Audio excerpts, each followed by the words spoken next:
Salam olahraga, selamat bertemu kembali anak-anakku. Pada pembelajaran yang ke-8 ini kita akan melihat secara bersama tentang renang gaya dada. Tentunya pada tayangan gambar ini anak-anak melihat bagaimana kombinasi gerak antara gerakan tangan, kaki, badan, dan kepala pada renang gaya dada. Namun tentunya anak-anak pasti tahu bahwa ini berenang berarti kita lakukan di kolam. Tidak selamanya demikian anak-anak. Pada pembelajaran dasar-dasar renang tentunya kita pun banyak media yang perlu kita pakai. Pada pembelajaran kali ini tujuannya melalui kegiatan pembelajaran jarak jauh, anak-anak diharapkan mampu untuk menyebutkan bentuk-bentuk latihan gerakan dasar renang gaya dada. Dan anak-anak pun diharapkan mampu untuk menjelaskan serta mempraktekkan bagaimana rangkaian gerak dasar, yaitu meluncur, ayunan lengan, dan gerakan tungkai pada renang gaya dada. Berbicara renang adalah aktivitas yang harus dilakukan di dalam air, dan aktivitas tersebut tidak selamanya kita lakukan di air. Kalau dalam beberapa poin-poin tertentu dalam teknik-teknik dasar ada media-media tertentu yang perlu kita gunakan dalam kegiatan latihan. Renang pun kita lakukan di air, dan badan pun harus terapung. Kalau tenggelam itu berarti tidak berenang, itu pergi bunuh diri namanya.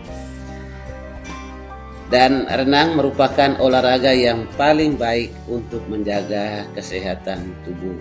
Mengapa demikian anak-anak? Karena ketika melakukan kegiatan berenang, seluruh anggota tubuh beraktivitas ekstra atau lebih. Mengapa demikian? Karena ketika berenang, tangan bergerak, kaki bergerak, badan bergerak, kepala pun ikut bergerak untuk dalam proses pengambilan napas. Dengan demikian, ketika seluruh anggota tubuh itu bergerak, otot-otot pun bergerak, maka perkembangan otot akan lebih bagus dan kekuatannya pun terus-menerus meningkat. Ada 4 gaya dalam latihan renang, yaitu gaya bebas, gaya punggung, gaya dada, dan gaya kupu-kupu. Pada pembelajaran yang kita lakukan atau kita pertemuan saat ini adalah tentang gaya dada. Gaya dada biasa juga disebut dengan gaya katak karena gerakannya mirip dengan katak pada saat melakukan kegiatan berenang atau berlari dan seterusnya. Mengapa olahraga renang dianggap paling baik untuk menjaga kesehatan tubuh? Karena ketika kita melakukan aktivitas renang dengan sungguh-sungguh, berlatih dengan sungguh-sungguh, tahapan-tahapan latihan dilakukan secara baik, punya jadwal tertentu yang diatur, baik kegiatan kita lakukan secara perorangan maupun secara kelompok dalam klub-klub, dengan latihan intensitas baik, bagus, maka kita akan memperoleh manfaat dalam kegiatan tersebut. Manfaat-manfaat latihan renang yang kita akan peroleh ketika kita melakukan aktivitas dengan benar, maka satu, kita untuk menguatkan tulang kita dan otot-otot dalam tubuh. Yang kedua, meningkatkan kebugaran jantung dan paru. Jadi kegiatan secara rutin, maka jantung dan paru-paru akan terjaga. Kebugarannya, kesehatannya pun akan meningkat. Yang ketiga, menjaga tensi dan kadar gula darah stabil. 4, membakar lemak lebih efektif. Dan yang kelima, mencegah risiko terjadinya penyakit kronis. Itu kita lakukan kalau secara sungguh-sungguh. Tapi kalau kita lakukan latihan hari ini, bermimpi dulu 5-6 tahun baru lakukan latihan lagi, maka kita tidak akan memperoleh manfaat dalam aktivitas kegiatan renang. Di sini kita akan melihat tahapan-tahapan latihan pada renang gaya dada. Tahap pertama atau gerak dasar pertama yaitu latihan meluncur. Gerakan kedua, tahap kedua, latihan atau gerakan lengan. Dan tahapan ketiga, latihan atau gerakan tungkai. Bagaimana kita melakukan latihan gerakan meluncur? Jadi meluncur itu adalah start awal permulaan untuk kita melakukan aktivitas berenang. Tentunya anak-anak melihat ada kegiatan lomba renang, pasti gerakan start awal dalam melakukan aktivitas berenang ada gerakan meluncur. Maka itu perlu kita pelajari secara bersama. Yang pertama, tubuh lurus di atas permukaan air. Jadi kita berdiri, kemudian tangan lurus ke atas. Posisi tubuh telungkup, kedua tangan lurus ke depan, kedua kaki lurus ke belakang. Kemudian seluruh tubuh rileks. Dan saat mendorong, doronglah dengan kuat agar tubuh meluncur lebih jauh. Dilakukan secara berulang untuk dapat menemukan gerakan-gerakan yang lebih baik. Di sini Pak tampilkan gambar, ada 3 gambar, di mana gambar pertama tangan diluruskan ke atas, kaki yang menempel pada dinding kolam. Ini dinding kolam itu dia kaki yang harus kuat. Kemudian gambar kedua, badan dijongkokkan ke depan sejajar dengan permukaan air, kaki masih tetap menempel. Dan gambar ketiga, melakukan gerakan mendorong ke depan dengan kuat untuk dapat meluncur lebih jauh. Yang kedua, tentang gerakan tungkai atau gerakan kaki. Gerakan kaki yang perlu diperhatikan antara lain, kita lihat secara bersama. Posisi kedua kaki lurus pada awal gerakan. Kedua kaki digerakkan mulai dari mengangkat tumit, tarik secara bersama-sama ke arah pinggul, posisi paha agak dibuka. Proses gerakan latihan ini pun dapat anak-anak lakukan di rumah, ya.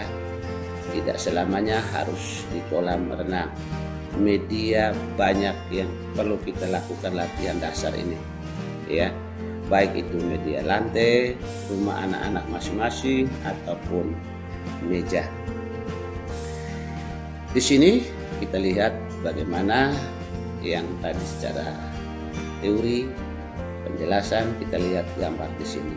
Gerakan kaki yang gerakan menekuk, kemudian mendorong dan lurus. Kita lihat, perhatikan baik-baik di sini. Tekuk dan dorong, membuka, menutup, kembali, dan tangan memegang pada dinding kolam. Ini adalah proses latihan gerakan kaki, ya. Dilakukan terus menerus, jangan bosan. Jangan baru proses latihan 2 kali tendang, Pak saya mau meluncur ke depan dan melakukan gerakan kaki, maka itu hasilnya tidak bagus. Tapi proses latihannya diulang-ulang, ya. Tidak, itu pun demikian. Tidak selamanya harus berlatih di kolam, di rumah, di lantai rumah Anda masing-masing. Tahapan yang ketiga, kita lihat tentang gerakan tangan. Hal ini pun sama seperti pada gerakan meluncur, gerakan tungkai. Ada tahapan-tahapannya. tahapan-tahapan ini, yaitu kedua tangan lurus ke depan, melakukan gerakan tangan dimulai dari gerakan mendayung kedua lengan ke arah air kurang lebih 20 cm, dilakukan telapak tangan menekan ke arah luar, arah bawah dan belakang, dilakukan secara terus menerus ya, berulang-ulang. Proses latihan ini pun demikian dapat pula kita lakukan di rumah dengan media bantu seperti yang Pak sebutkan di atas. Di sini kita akan melihat bagaimana gambar latihan dasar. Gambar pertama kita lakukan ini meja ataupun lantai rumah ya, dapat kita lakukan di rumah, tidak selamanya harus di kolam renang. Di sini anak-anak dapat mengamati bagaimana proses gerakan tangan membuka, mendorong lurus, tarik lagi ke samping, dilakukan secara berulang-ulang. Jangan bosan-bosan kalau mau menemukan atau mendapatkan hasil yang lebih baik. Tentunya Pak juga berharap anak-anak tetap semangat belajar walaupun belajar di rumah masing-masing, dan lakukan gerakan-gerakan latihan, tahapan-tahapan latihannya. Tapi yang Pak minta cuma 2. Anda lakukan latihan gerakan tungkai dan gerakan lengan di rumah dengan alat bantu, meja ataupun bangku. Anak-anak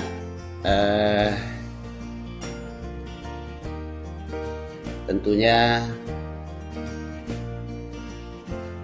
Pak berharap tetaplah semangat mengikuti aturan-aturan prokes, mentaati himbauan pemerintah, dan sekali lagi selamat untuk anak-anak lakukan latihan gerakan tungkai dan gerakan lengan di rumah masing-masing. Sampai jumpa pada pertemuan berikut. Salam olahraga. Baik anak-anak, berikut amati video gerakan tungkai dan gerakan tangan atau lengan dengan media atau alat bantu, meja atau lantai di rumah Anda masing-masing.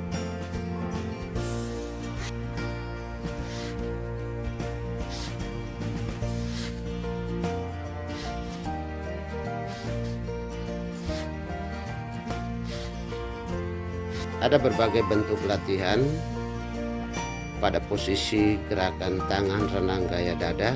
Yang pertama, kita membuat seakan-akan menggambar daun di atas meja.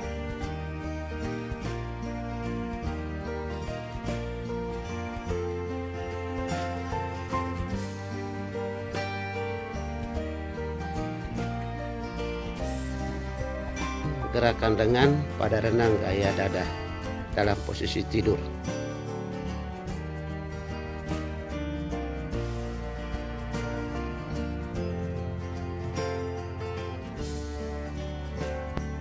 Berikut amati video kegiatan renang gaya dada dari gerakan meluncur, gerakan kaki, dan gerakan tangan. Selamat mengamatinya.